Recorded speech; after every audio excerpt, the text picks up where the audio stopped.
Assalomu alaykum aka uka opa singil musulmon xalqi, Namangan tuman xalqi, Xo'jaqishloq, Toshbuloq, Tepaqo'rg'on, Chorvoq aka ukalar.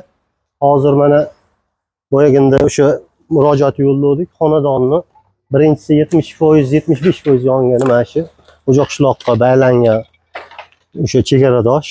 Hozir bu birinchi xonadon, bir xona yashaydigan xona qolibdi ba'da. Bir xona qolgani o'sha yonib ketgan qushat. Bu bitta xona. Buni murojaatni yo'llashimizdan maqsad 3 ta xonadon yonib ketgan. Hozir 3 ta xonadonni kulfati bu. Alloh sabr bersin bularga. Qolgan 2 ta xonadon umuman yashashga yaroqsiz holatda. 2 ta xonadonda umuman yashash holati yo'q. Shuning uchun mana shu Namangan tuman xalqiga, aka-ukalarga, Xo'jaqishloq, Mulakudin, Tepaqo'rg'on hammaga murojaat qilamiz. Iloji boricha aylanamiz. O'sha pechatlangan qutilar bilan ehsonlarini olamiz, bularga yordam qilamiz, chunki sharoitlari zo'r oilalar emas hech qaysinisi. Hammasi kunlik pul to'p yashaydigan oilalar.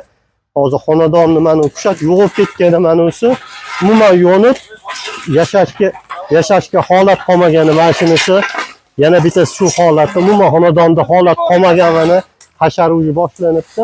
Shuning uchun Xo'jaqishloqliklarga joyladik, birinchi reaksiya bildiringlar deb hozir butun Chorvoqqa, Toshbuloqqa, Tepaqo'rg'on, Qur'ona hammasi ehsoni bor. Chunki men buni aytishimiz sababi open byudjetda hammasi birga bo'lib harakat qiladi bular.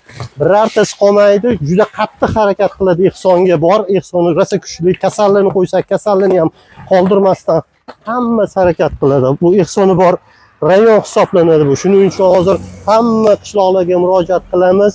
Ehsonlarini yetkazishadi. Biz o'zimizni Xo'jaqishloqdagi xumo do'konlarimizda yig'amiz, qutilarni pechatlab, kartalarni qo'yib, Alloh guvohligida bir tiginiga xiyonat qilmagan holatda mana shu hammasiga pulni yig'ib 3 ta xonadonga teng taqsimlab beramiz. Shuning uchun hozir ko'rib turibsizlar holatni umuman bu yerda yashashga sharoit, yashashga holat qolmagan, birortasida holat qolmagan yashashga. Shuning uchun butun bir hamma qishloq birga bo'lib harakat qiladi. Bu palon qishlog'ida, bu piston qishlog'ida deb ajratish bo'lmaydi bunaqa holatda. Hech kim boshiga tushmasin.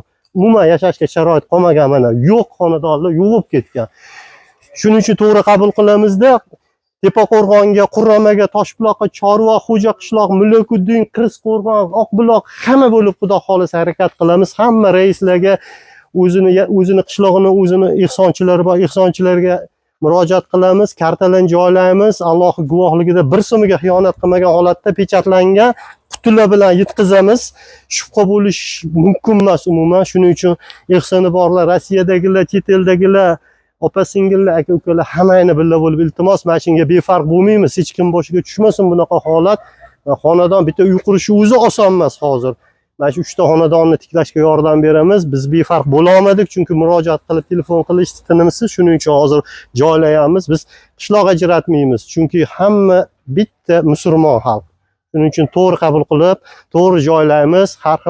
Har xil holat bo'lmasin. Karta raqamlarini joylaymiz. Har bittasini e'lon qilib boramiz. Biz joylagan har bitta videoni, har bitta qishloqqa o'zini gruppalari, kanallari bor, o'shanga joylab e'lon qilib turiladi. Bir tiginiga xiyonat qilinmaydi. Mana shu 3 ta xonadonga hamma qishloq birga bo'lib harakat qiladi. Menga farqi yo'q, menga kerak emas, menga nima qizig'i bor degan xayolga bormang.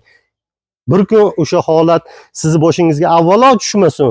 Tushib qolgan taqdirda ham qolganlar qarab turmaydi.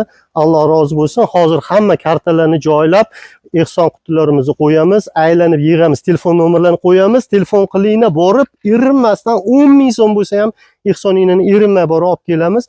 O'sha guvohlarning oldida qutilarga joylab, hammasini yig'ib, ertaga kechgacha mana shu qancha yig'ilsa ham yetkazamiz. Shifr olish kerak, to'sin olish kerak, hamma narsa olish kerak. Buni mablag'ini yig'ib, hamma guvoh isbot holatda topshiramiz. Alloh rozi bo'lsin hammadan. Sog' bo'linglar.